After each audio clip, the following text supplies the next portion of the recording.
Beberapa informasi viral seminggu ini Mimin akan bahas malam ini guys. Mulai dari bagaimana hasil persaingan antara film terbaru rilis War 2 versus Coolie, hingga jaya bacaan yang dikomentari oleh Kangana Ranout lagi karena kasar kepada fansnya. Ini dia informasi selengkapnya.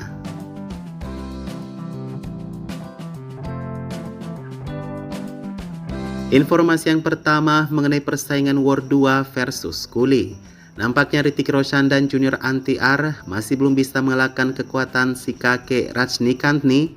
Persaingan hari pertama dimenangkan oleh Coolie, di mana film ini mendapatkan pembukaan sebesar 65 crore. Sementara War 2 dibuka dengan angka sebesar 53 crore. Film Coolie Rajnikanth awalnya mendapatkan sambutan yang sangat baik dengan angka pembuka sekian itu merupakan angka pembuka terbesar yang pernah ada untuk Rajnikanth. Namun karena review yang buruk dari mulut ke mulut, hari kedua hingga hari keempatnya, pendapatan film Rajnikanth ini semakin menurun cukup drastis. Sementara film War 2 hari keduanya disempat naik karena rasa penasaran para penonton. Tiba-tiba hari ketiga dan hari keempatnya juga mengalami penurunan yang sangat drastis. Tetapi kedua film ini sudah melewati angka 100 crore meski masih tinggian film Coolie ya. Berbicara mengenai film Coolie, ini adalah film yang dibuat seperti khas India Selatan pada umumnya. Namun harapan penonton tidak sesuai dengan apa yang diharapkan untuk film yang juga menampilkan Amir Khan sebagai cameo yang disebut cameo sia-sia ini. Sementara War 2 sama juga review buruknya. Ayan Mukherjee dinilai tidak becus dalam membuat aksi untuk film War 2 ini. Filmnya hambar kata review dari mensxp.com, tidak ada yang terbarukan dan lain sebagainya. Sepertinya Ayan harus kembali membuat film drama romantis saja, tulis review tersebut. Tapi biasanya sih guys, review-review buruk dari kritikus film itu justru kita merasa filmnya bagus-bagus saja ya. Setidaknya film ini sudah menghantam sayara untuk turun bioskop.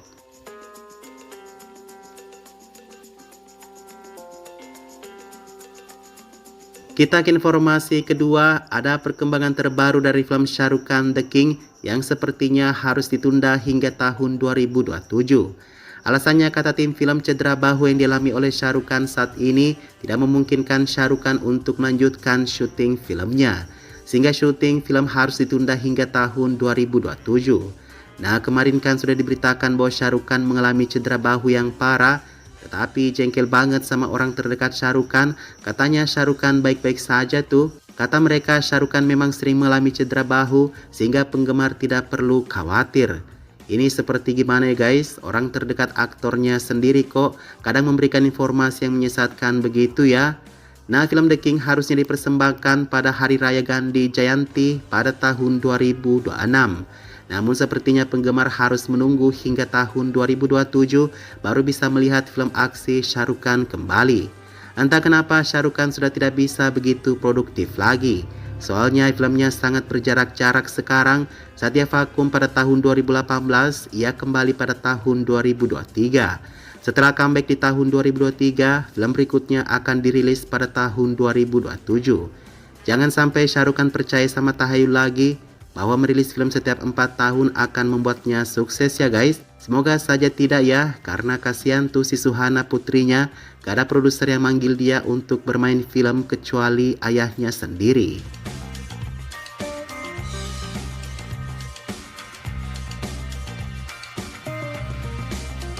War 2 baru saja dirilis dan itu mendapatkan review yang kebanyakan negatif dari penonton dan kritikus.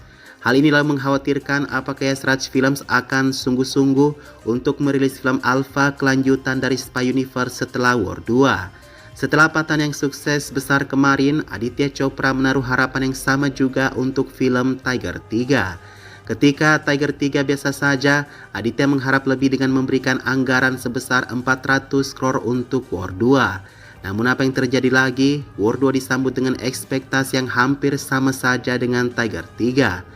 Ini kemudian membuat film Alpha yang akan dibintangi oleh Alia Bhatt dan Sharfari menjadi dikhawatirkan akan ditangguhkan. Film Alpha dikabarkan akan melanjutkan War 2 dalam kisah yang berkesinambungan tentang mata-mata universe. Yang lebih membuat khawatir, Alpha akan dibuat dengan anggaran yang kecil, belum lagi tidak punya aktor besar penarik di dalam filmnya. Benar-benar hanya akan bertumpu pada kekuatan Alia Bhatt. Sementara Alia Bhatt baru saja gagal dengan filmnya Jigra, Syarifari juga demikian gagal dengan film terakhirnya Veda. Lalu kenapa film War 2 disebut kurang bagus oleh kritikus? Alasannya karena aksinya seperti terulang dan ceritanya yang hampir sama dan ketinggalan zaman. Semoga saja ada keajaiban untuk War 2 ya. Soalnya sebenarnya Mimin lagi nunggu banget film aksi Alia Alfa itu.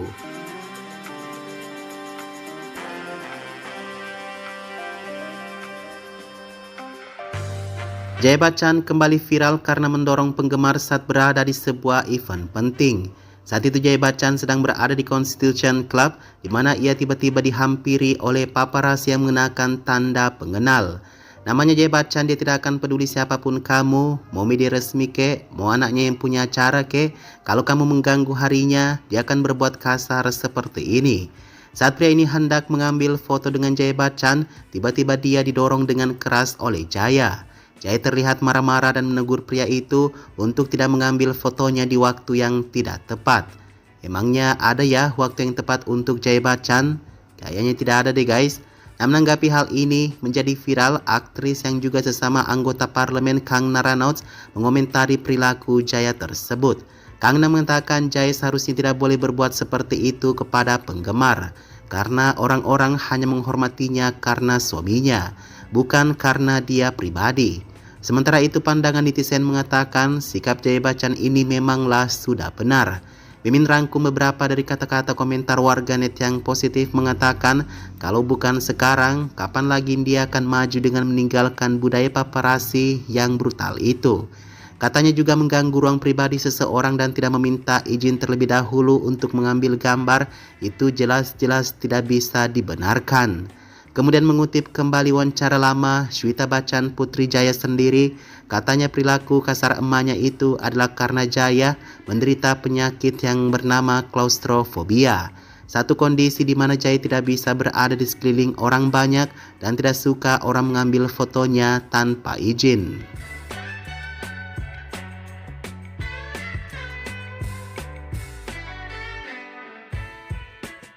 Hrithik Roshan sudah banyak sekali ditemani oleh wanita-wanita cantik di filmnya. Yang terbaru Kiara Advani, penggemar menyebut bahwa chemistry keduanya masih sedikit canggung dan juga tidak lepas saja katanya. Nah, berikut ada beberapa wanita yang pernah menemani Hrithik Roshan dan hanya satu wanita ini yang disebut sebagai orang yang paling cocok dengan Hrithik Roshan loh. Kita mulai dari yang pertama, ada Aishwarya dari film Dhoom 2.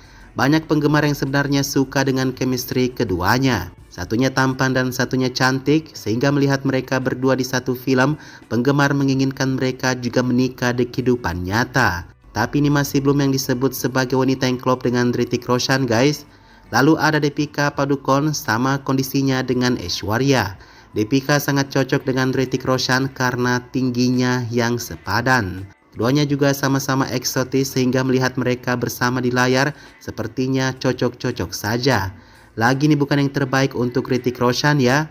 Ada juga Fanny Kapoor, war pertama yang dibintanginya bersama Hrithik Roshan sangat ikonik. Chemistry keduanya cukup baik dan tidak canggung seperti Kiara Advani. Namun masih saja belum dikatakan yang terbaik untuk Hrithik Roshan. Lalu siapa yang dikatakan paling klop dengan Hrithik Roshan?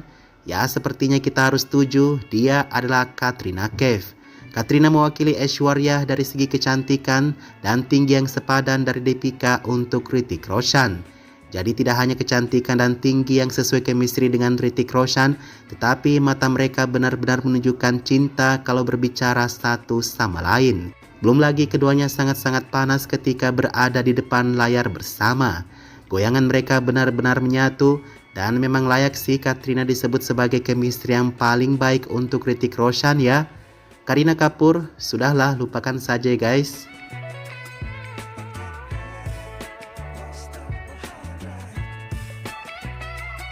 Janhvi Kapoor dan Sid Malhotra sebentar lagi akan merilis film romansa Param Sundari.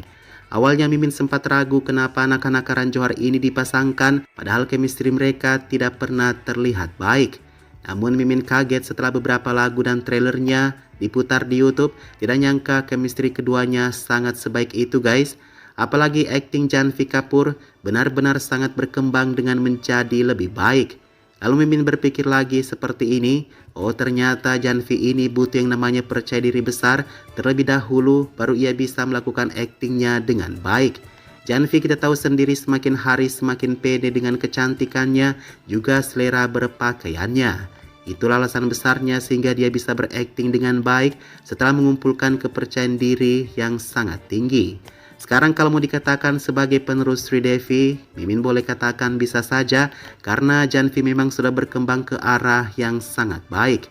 Nah, film Janvi Sid Malhotra ini akan tayang pada tanggal 29 Agustus 2025 ini. Mimin sih tidak berharap banyak ya pada kinerja film ini, tetapi semoga saja akan lebih baik daripada film Karan Johar yang baru rilis Dadak 2 itu. Oh ya, sementara untuk akting Sid Malhotra, seperti biasa kenapa dia harus selalu ingin tampil terlihat cool di setiap film-filmnya. Tidak ada perkembangan, selalu masih merasa canggung untuk melakukan gerakan tari dan canggung untuk hal-hal sederhana seperti lip sync lagu. Mimin sih berharap Sid juga mengalami perkembangan yang baik seperti Janvi ya guys.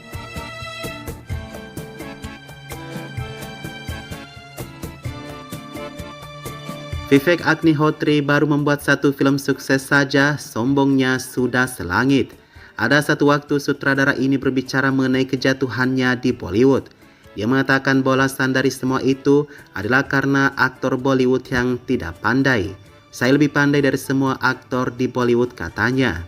Aktor-aktor ini, kata Vivek, terlalu menganggap remeh sutradara dan penulis. Karena itu mereka terus tidak pernah menjadi lebih baik sesuai dengan keinginan sutradara dan penulis, ungkapnya. Jadi maksud sutradara ini guys, dia adalah sutradara yang pintar, hanya saja tidak pernah mendapatkan aktor yang kompeten untuk bekerja sama dengannya, sehingga menjadi terhambat juga untuk berkembang di Bollywood. Sebenarnya sutradara ini punya salah sendiri karena selalu ingin bekerja dengan aktor-aktor baru atau aktor-aktor yang tidak begitu populer. Makanya ia tidak pernah mendapatkan apa yang ia inginkan digambarkan di filmnya. Coba deh bekerja dengan Amir Khan misalnya sekali-kali, pasti si sutradara mampu lebih mengoptimalkan apa yang ia ingin capai untuk aktor di filmnya. Itu saja informasi viral minggu ini guys, semoga kalian terhibur dengan informasi-informasi segar ini ya.